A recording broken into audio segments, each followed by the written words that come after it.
Uganda's emerging oil and gas sector continues to generate debate as it is considered to have the power to spearhead the social and economic transformation of the Pearl of Africa.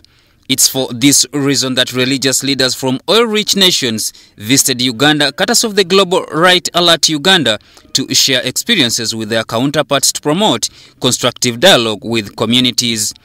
Reverend Father Edward Obi is the executive director of Nigeria's Gas Alert for Sustainable Initiative, who says oil comes with several social, economic and environmental consequences that people might live with for years. He says the oil industry has always led to heightened expectations, yet it can only employ a few people. The oil industry can employ only really very few people. It is not a mass employer of labor because it is highly technical and is capital intensive. So what in it employs labor is really very small. And the labor that is employed is highly technical and highly skilled, which is not what the masses of the people are requiring. To him, it's important for religious leaders, government and other stakeholders to manage the expectations, especially the social consequences. There's a lot of money in the hands of some men, mostly, prostitution also, and some of those clandestine deeds will also be on the increase, because when men have a lot of money in their hands and they work a lot, several hours, sometimes they work maybe 2 whole weeks in and only 2 weeks out to be with their families, there's a temptation for them to try to be adventurous. I've had instabilities are coming from the way these resources are managed and are shared. So we are here to ask ourselves, as civil society, what can we do to ensure that we have better management of the resources?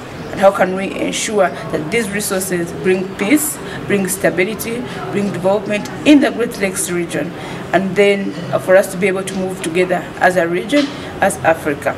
But more importantly, according to Father Obi, is how government responds to protect the environment from the effects of the oil industry. Of course, the oil industry is a hazardous industry, but a hazard does not necessarily need to translate into a risk.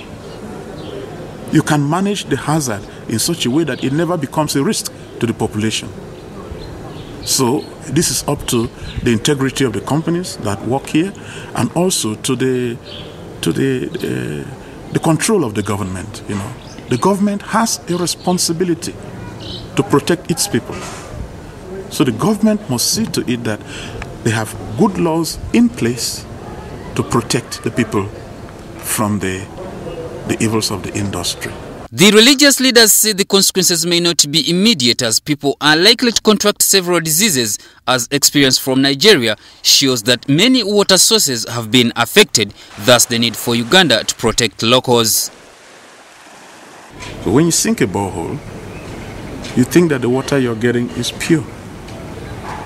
But it may not be pure, because the aquifers may have transported this carcinogenic substrate that has already fallen on top the topsoil, may have transported it all the way to where you have dug your borehole. And you might very well be drinking water that is contaminated. This is very, very carcinogenic water. However, Reverend Dr. Stephen Imuga advises government to sign contracts in the interest of Ugandans, as any secretive move might backfire. It means that the societies will lose. So the best thing is to make sure that the contracts are not secretive, to have transparency in contracts and agreements, and to make sure that what is in the law is in the contract. This is not a one-man game.